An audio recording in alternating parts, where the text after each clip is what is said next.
Hi, I'm Ron Price. So glad to be back with you for another installment of CPR, Conflict Prevention and Resolution. You may notice we're in a little bit of a different setting today. We're at Define Fitness with my friend Steve Lien. Steve, thanks for joining us today. Thank you. Thanks for having me. The reason we're here is we've been talking about how to prevent conflict, how to manage conflict, how to get along well with others. And I'm just so convinced that physical health and wellness and fitness is going to be an important part of how we do relationships with others. Yes. So Steve, I wish to ask you to talk to our listeners, our people, that why is fitness so important? It seems to be the rage these days. Why is wellness and fitness so important? Wellness and fitness is growing exponentially for several reasons. The main reason is just to feel better.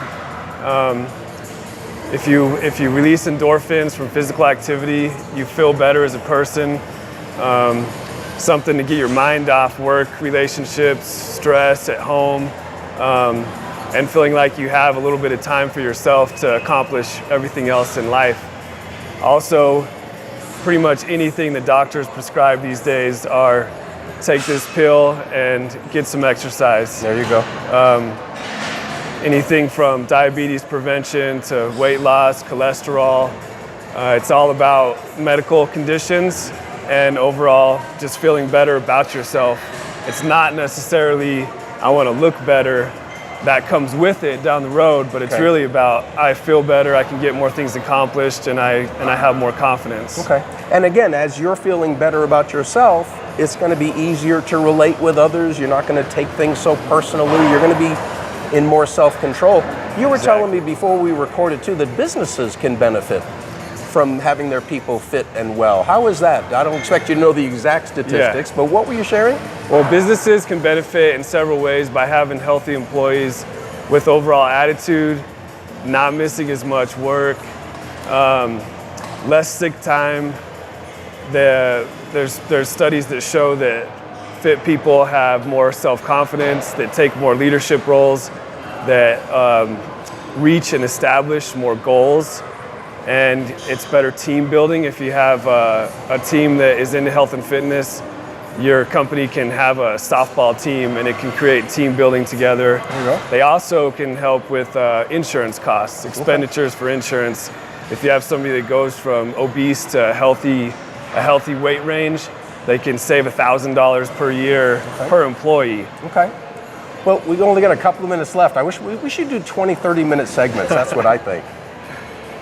If I want to get fit, do I have to be in the gym like 4 hours a day, every day? And what do you recommend for the average person, perhaps? The average person that come in, I would suggest 3 to 5 times per week, depending obviously on your schedule. Okay.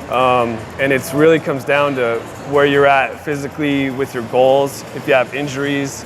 And part of that is just coming in and signing up and getting with a trainer to get an assessment. Okay. The trainer can check out your assessment, check out your history, and really see what they think that you should do as far as if it's just 3 times a week going into the pool just to start moving, or if it's 5 times a week doing 3 days of strength conditioning and 2 days of cardio.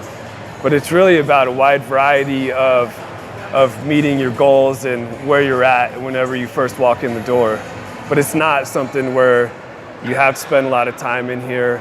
You could easily get in 3 times a week, 30 minutes a day, just to get your heart rate up. Okay. And then a lot of it is diet outside of the gym. So I don't have to run a marathon, do a triathlon, or lift 400 pounds to be physically fit. Is that what you're saying? It's about consistency. Okay. It's not about how many hours a day. It's just about 3-4 times a week, and then baby steps, getting in and progressing, changing things up. You know, you don't want to do the same thing all the time.